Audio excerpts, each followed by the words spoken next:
Sino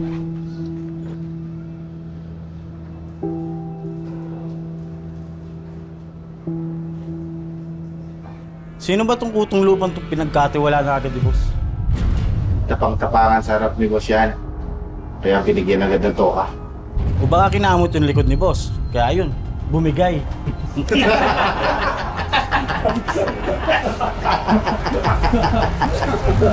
Hayaan niyo akong gawin ng trabaho.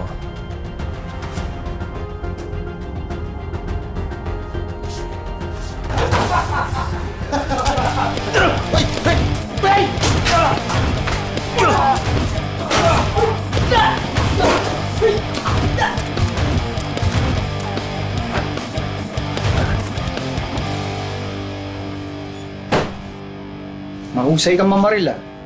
Sino nagturo sa'yo? Isang taong tinalikuran ko para magtrabaho sa'yo. Basta pagbutihin mo lang para tumagal ka sa grupo. Salamat po, senyor. Sa tingin ko, kaya mo nga. Ang alin? Ang patayin ng pinakamalaking tinik sa aming lalamunan. Sino?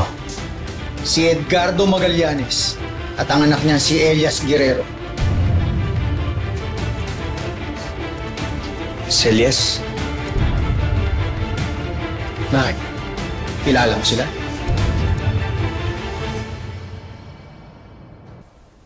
Kung kalayaan ang hinihingi ni Vanessa, yun ang ibigay mo sa kanya.